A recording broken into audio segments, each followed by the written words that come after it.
Well, our next special guest on Unplugged played 62 games for the Saints between 1996 and the end of 2001. There were some highlights across the way. He won a flag with North Melbourne's reserves in 95, the year before coming across, lit the place up during the Ansett Cup, and then enjoyed some good football mixed with some injuries along the way. I speak of Jason Traianidis. And Jason, or Trigger, I think as you were known in the playing days, thanks for jumping on with us. Thanks, boys. Now, looking at what you're up to these days, I know you were coaching a lot in local football in Rumballara, and you played a bit in Shepparton down near your home base for a while. Can you tell us a little bit about that and what you're up to this year? Yeah, so once I left the Saints, I come back and played a couple of years in the GVL League for Shep Swans. Coached out at Tally for a year. Had a few years off. Had another couple operations on some old footy injuries that had to get fixed, and then ended up actually playing a few games with a few mates at Shepparton East, and then been involved at Rumballara Footy Club for probably 6 or 7 years in assistant role capacity, and then coaching a couple of years. And yeah, that probably this year just needed a break from footy, and started hanging around the family a bit more, and just doing what I wanted to do on a Saturday, which coaching didn't give me that chance to do. So going back to the start, yep. What was your junior career like? How was the juniors? Were you, I guess, seen by many growing up, or did you just go try out with, as we're saying, we got to North Melbourne first? Did you go and try out there and then get picked for the team? And then what was the transition from your junior career to that? Yeah, well, originally just a soccer player, mate, to be honest. I played a bit of footy just with mates. Never really took it seriously. Grew up playing soccer. Went overseas to play soccer with a Victorian side when I was about 12 or 13. And then just got sucked into playing footy with mates. They wanted me to come out and have a run, so I went out and played at Kungupna, which was a little league out 5-10 minutes out of Shep. Ended up winning at best and fairest, I think, and goal kicking in my first year, and then went into Shepparton United, which is in the GVL League. Played in the thirds there. That's probably when I started sort of getting into it a little bit more, I suppose. I still played soccer on the Sunday, so I played footy Saturday, played soccer on the Sunday. And then, look, there was no bush rangers back then. I was 18, and I think the bushies just started, so played at United, played 2 years in the thirds, played a couple of years in the seniors there.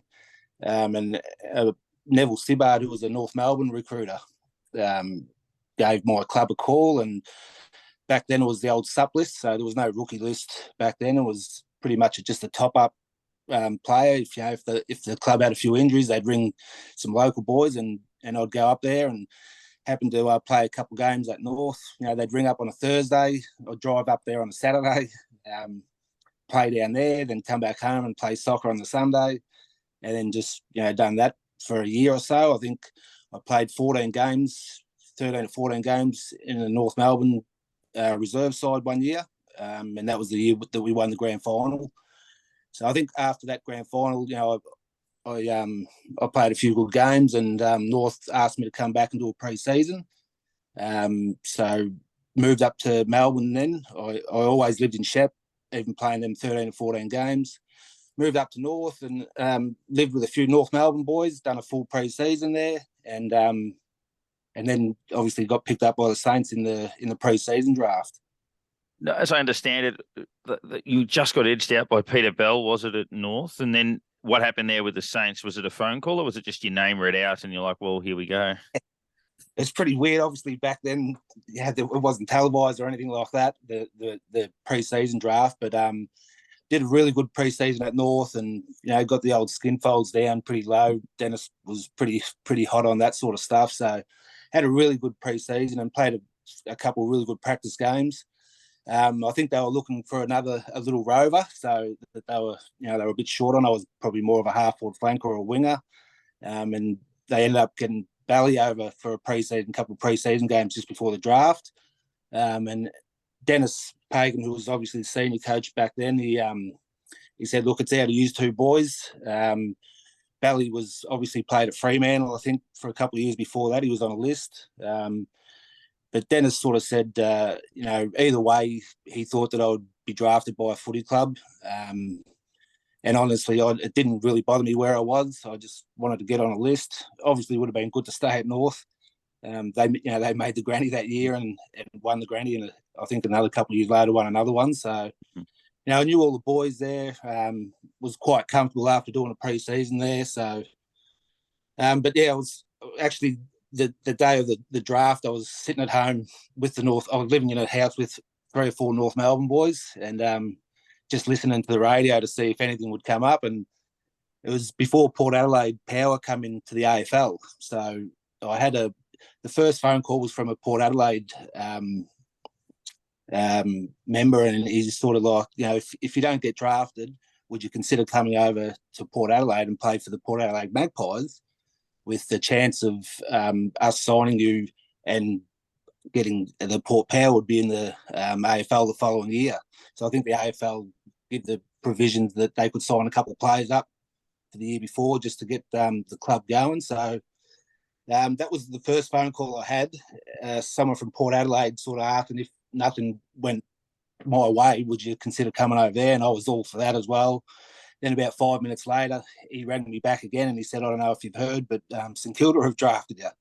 And then Johnny Berry gave me a call about a couple of minutes after that and wanted me to get in the car or get on the train. I didn't have the car up there at that stage. So he said, we want you to come training the next day. And it was obviously just before the Ansett Cup. I think a week before that, the draft was.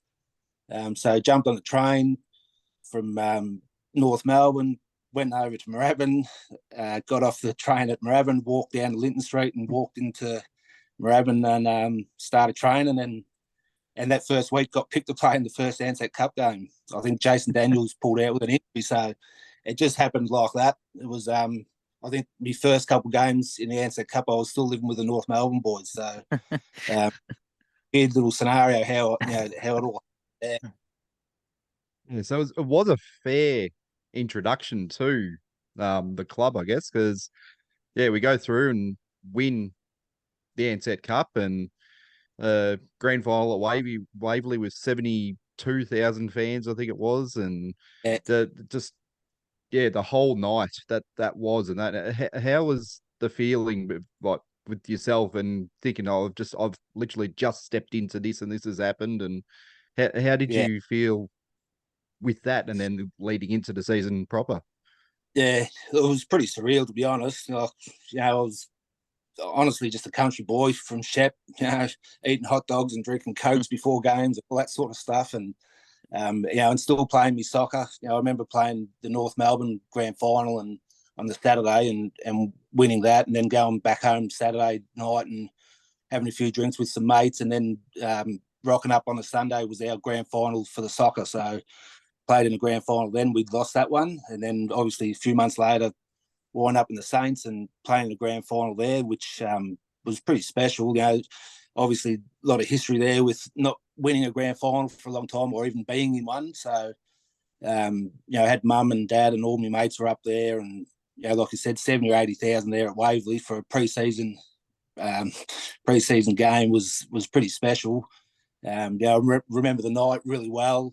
Back to Moorabbin, up to the old disco up there, and just people everywhere and all having a few drinks. And funny stories that I got home that night, and obviously after a few drinks and had a good sleep, and woke up in the morning and put the tally on just to watch some Wild World of Sports, the old footy channel and footy show, and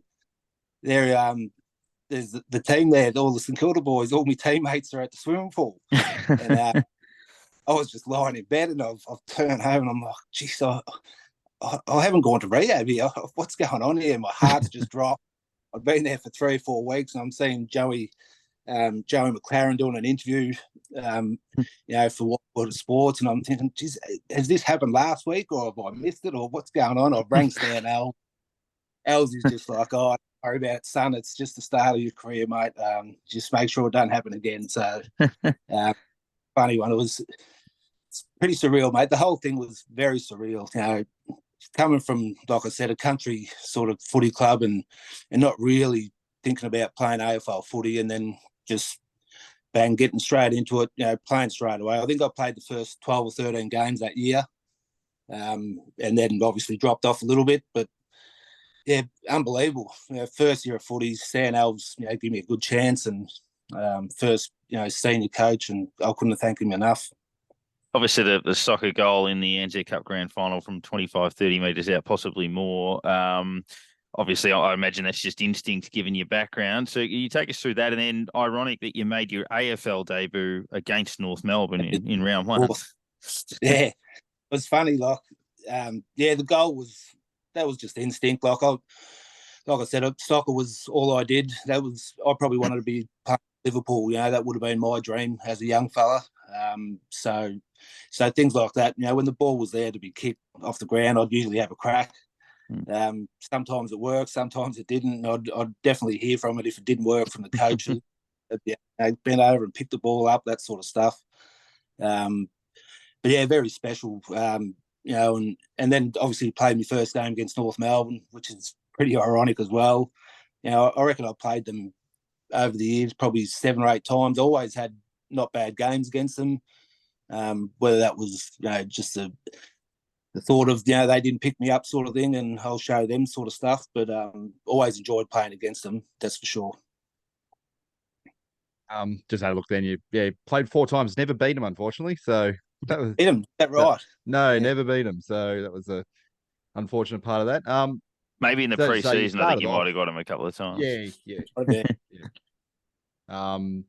But yeah, that season, as you're saying, going in, started off playing most of the games to begin the season, and then just had a bit of a setback. How was the getting through that and working your way back into the team? Like, you play the last game of the season after that, I think, and then into the pre-season for the next following season. Yeah, I think. Look, I never really had I think I might have had 1 or 2 really good pre-seasons where, you know, I didn't have any operations at the end of the year. So it was always hard for me, I suppose. You come from a little bit behind. You know, you'll hear players talk about now, if you don't get a good pre-season, you're always behind the 8 ball a little bit. My ankle sort of didn't hold up for me too well. I've had that fused. It was probably been 20 years now. That's probably what made me finish my footy career down there. But yeah, I think injuries sort of, you know, I haven't got any regrets. I can't sort of say that injuries are a regret, but I think that's what held me back a fair bit. The old ankle, you know, didn't really hold up. But yeah, look, I couldn't have done it any other way. I'll take that, you know, the good with the bad, and that's just how it was. 97, obviously you played the qualifying final back then when players were on the bench. It was almost the equivalent of being a sub like now, where you might spend a fair bit of time there, and you kicked the goal late as we steamrolled Brisbane to win that game. I know a lot of people, I was only 12 at the time, but around the grand final felt that when St Kilda were looking to make a change, when Matthew Young went out, that you had a bit of polish and a bit of class and would have been handy on grand final day. Obviously, they've gone with Robert and Neil. Can you tell us, was it a case that your body wasn't quite right, or were you in the mix? Were you a chance to get the call up? Yeah, I remember that year. The end of the year was very disappointing, just from a personal point of view. Obviously, not getting to play or have a chance to play in the grand final. I remember playing that game against Brisbane out at Waverley. Like I said, the interchange was a little bit different back then, and you know, you didn't get 70-80% game time like the boys do now. I reckon I sat on the bench for the first 3 quarters, I reckon, and come on in the last quarter. Had a few touches, as you said, and kicked a goal. And yeah, then Matty Young went down with a back. You know, the next sort of couple of weeks, there was, I think, 4 or 5 of us boys that were, you know, in contention of playing. Now at training, there was 4 or 5 that would have the different jumpers on that obviously the coach was looking at, and we'd be doing one-on-one stuff, you know, competitive stuff. Obviously, the coach trying to pick the right side. I honestly thought that I might have been a chance. You know, just sort of maybe sneaking a goal on a grand final day, or doing something a little bit out of the ordinary to, you know, get the side up. But didn't happen. They picked Robbie Neal. Up till half time, I think everyone would have been pretty happy with how we were going. But I do remember that year, Spider Everett was injured, Laser Vidovic was injured, Matty Young was out. There was, as much as we had a really good year, we finished on top of the ladder. I think we got a lot of injuries in that last sort of couple games that hurt us. Nicky Wimmer had some personal stuff that happened that the week before the game, so it just didn't fall for us in the end. And then Jarman does what Jarman does. So 98 struggled a bit with the, I guess, injury again. Got in, fell back out again. Finished the season off all right, which led into 99. New coach, new game plan, I guess, and he's pretty well started the season off with a bit of a bang and 53 possessions in the first 2 games of the season. And under Timmy Watson, we started off quite well. 13 games, but then injury again. How was it going before that point? Because you felt like, I guess, you were solidified into the team at that point. You were really flying, and it was going along quite well. But then, as we know, the season dropped off. And how did we go from there, sort of thing?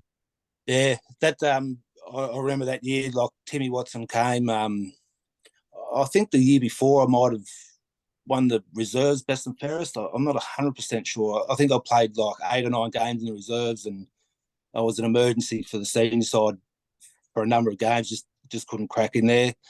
I had some surgery on the wrist. I had a scaphoid that I played with for a whole year that had a crack in it. So, but then Tim came and he had some confidence in me.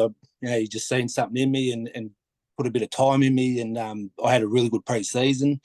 As I said, you get fit and have a good pre-season, it can set you up. And it just went from there. Really good pre-season. Obviously, the first few games we were rolling, and I think it might have been a Carlton game or a Hawthorn game. Collingwood game. We might have been 10 goals up or something like that at Waverley. Hawthorn. Yeah. And they come back and steamrolled us by a couple of goals in the end. And that was the start of the end, for our side. We were flying at the start and then just went downhill. I can't quite remember when I'd done my knee as well. I had an ACL that I think I played the first 12 games of one year and got dropped to the reserves and done it in that first game of the reserves. Tried to play the game out. Didn't think it was too bad, to be honest. I got home and went and got some scans, and the doctor said that you've got an ACL that needs to get repaired and all your lateral ligaments. And I was actually, when it happened, it did hurt, but after it, I didn't feel any pain after it. So once I got told that I had an ACL and lateral ligaments, I actually went out the back and started having a little jog around and playing some hoops, and I thought there's nothing wrong with me. Mm-hmm. Little did I know that there was, and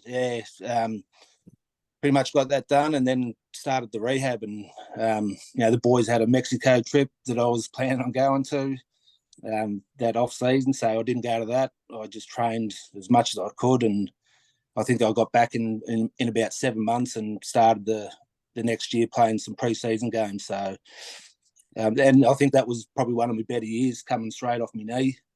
I think it was the first year we moved to Colonial, Telstra Stone, or now. Mm-hmm. Yeah.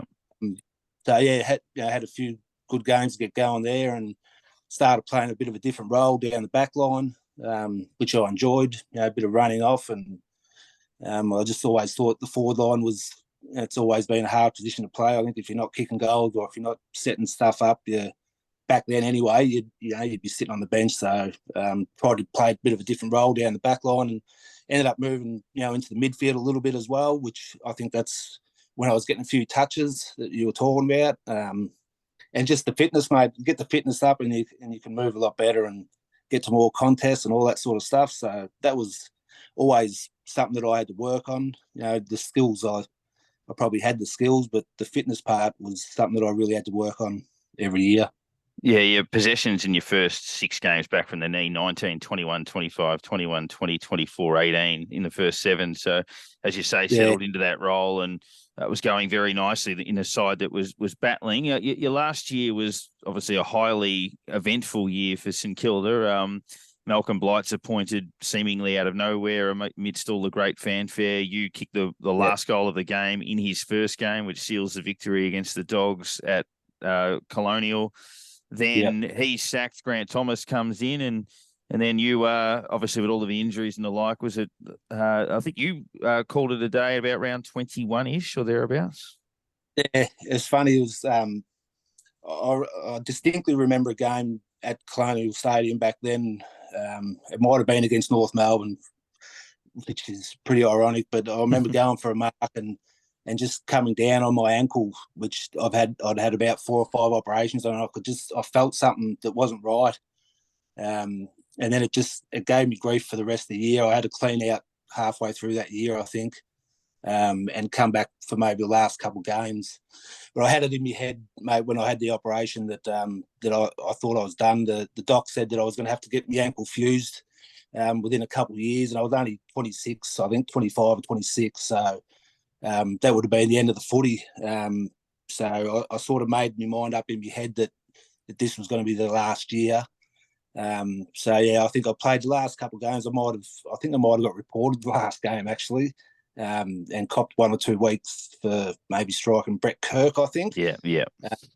And that was the end, mate. I was done. I was ready to move back home to Shepparton. I like Melbourne, but I wasn't a city boy. I was a country boy, so I was pretty keen to get back. And pretty much, not long after, had the Mad Mondays, had a few drinks with the boys and stuff like that. And I was ready to come home. So within 5 games, you had 3 different coaches. There's a couple of other players. I think Jason Cripps had 3 in 3. It was a few players that was a bit like that, had a bit of a changeover there. But how did you find, I guess, the differences in them? Like Stan, we know, was reasonably intense. Timmy was probably a bit more like, was sat back, was probably kind of learning the game at the time, with the coaching game. And then GT, no coaching experience prior, and just came into it. What was the sort of, how'd you find each one differently towards yourself, or the way they ran their game? Yeah, obviously they were all very different. When I was at North, I had Rodney Eade as well. So we all know that Rocket has handed out a few sprays, which I copped as a young fella as well. And Rocket was probably not too much different than what Stan was. Stan was very passionate and very intense. We used to meditate before games and before training and stuff like that. And then a bit of a shock, it honestly was when Stan left, because we made the grand final and all that sort of stuff. And obviously, I was a bit younger, so I wasn't in that sort of leadership group that probably knew a bit more than me. I was just one of the young players trying to get a kick. And then Watto comes in. Timmy had some good assistants with him. He had Andy Collins was an assistant. Who was that? Alistair Clarkson. Yeah, Alistair Clarkson. Sorry, no, Alistair Clarkson. He was my captain at North Melbourne as well when I played in the reserves. So we had some. If you look at them boys now, Alistair's obviously done what he's done. He was he brought a little bit of a different thing to the game. But yeah, what I was a new coach. He's just stepped out of the media and first time coach, but he gave me a lot of support and encouragement to probably seen something in me that he liked and would try to utilise a little bit. So he was good for me. I had no dramas with Tim. He's still pretty hard man as well, but obviously he was a lot calmer than Stan. And then Blighty. There's a lot of stories about Blighty. He was a different, very different man. I reckon you've heard that we never got the footies out before Christmas. It was just running. And that was honestly probably one of my hardest pre-seasons I've done. The 1K time trials and stuff like that. And that his saying was, if you couldn't beat your time after Christmas that you done before Christmas, you'd keep training and running and you wouldn't touch the balls. And And I'll give you one guess. There was a bloke who you would never guess who was one of them boys who was still running after Christmas. That was Robert Harvey. So he didn't get his time Jeez. that he's. Yeah. But in saying that, there was blokes like Peter Everett who were pretty switched on, and Yeah. before Christmas run a little bit slower. Slower. So when he beat his time easy. So Halves actually ended up doing another week or 2 weeks of just running by himself to try and get his time. So that was Halves. Yeah. And Clyde always had his Thursdays off. I think Thursdays was golf day. So we played golf and we'd be there training. But he was a obviously very switched on coach. He was a teacher. He tried to teach the basics of footy, just even kicking the footy and marking the footy and getting the body in the right position and all that sort of stuff. So I just think he probably wasn't the right mix for us at that stage. There was a big fanfare about it, and it didn't last, mate. So there's not much about that. And look, Grant, obviously he was in my last year, so I didn't, and I was injured a fair bit, so I didn't play many games under Grant, I don't think. But he was pretty intense as well, and he started all the that culture with when Rewalt and Kaczynski and a few of them boys started getting there, Goddard and them boys. So I didn't get to play with Brendan, but I was there when Nick Rewalt and Cozzy had their first year. So that's when we had Fraser Gehry come over and Aaron Hamill was there, a few older heads, but just didn't seem to work for us. Final one from me. Obviously, you had the soccer background and obviously branched into footy. How much did you use? Because I actually feel there's a pretty good transition between the two in terms of the skill set, strangely enough. But how much did you use it as a player, and how much even as a coach did you sort of blend the two of them together? And do you watch much AFL these days, or has it been more local footy? Yeah, I love watching the footy. Look, I've got a few young boys that I know from Shep that are playing at some different clubs down there. So probably this year's I've been probably down 4 or 5 times to watch some AFL games, which I haven't been able to do for a long time. I've got a couple of mates that are coaching down local footy down in Shep, so I tend to go and watch them and sit there and have a few beers. And look, soccer was my main sport, so. Look, I didn't really think about stuff when I played. It was probably more on instinct. I think soccer, you got to be pretty balanced. I think that was something that I took into the footy. I was balanced. I could kick, left and right foot, handball either side. It sort of didn't make a difference to me. I think that's what helped. I would say soccer into the footy, that I could go both ways. Obviously, like I said, I watch pretty much every game of footy now on TV. Watch the Saints every game. I just enjoy watching it. Look, footy's changed a lot from 5 years ago to 10 years ago to when we played back in in the 90s. I'd still like to think that the late 90s was the best footy going around. It was tough, and the boys it was starting to get full time sort of footy in the late 90s. Some things now I don't like to watch, getting suspended for tackling people and just little things like that sort of irritates me a little bit, but I still enjoy watching the good sides play, especially. Love watching Collingwood play at the moment. And the Saints earlier in the year, they were flying. I love watching them, just the way they were hitting the footy and defending and playing for each other. So, I love watching it. Now, this year's the 150th year St Kilda. Everyone who we've had come on this year, we've basically asked them, to you, what is St Kilda? What a word, a moment, anything that's basically, if someone said to you, what is St Kilda? Yeah. To you, what is St Kilda Football Club? I would say loyal. Just loyal in every facet of the game, as in spectators, as in players, especially from my day. Some of the players that we had, the Fab Four, they used to call the boys, Stewie Lowe and Robert Harvey and Berkey and Nicky Wimmer. I'm sure, and I know that they've said it, the offers that they would have got to go to other clubs and probably win grand finals, and and for them not to go and stay at a club like St Kilda, who obviously only won the one grand final, a struggling sort of suburban club, but always fighters, mate. Like, we had some bad years, but the supporters were always there. I went down to Moorabbin, I think last year. I took my kids down there just for a little look around, and it changed so much. I didn't know where I was walking, and I walked into one of the rooms there, and Georgie Day was there, and she was back around when I was there, and I think there's a couple of trainers that are still there. I just think it's just loyal. That's what I would say, and passionate about their club, no matter what.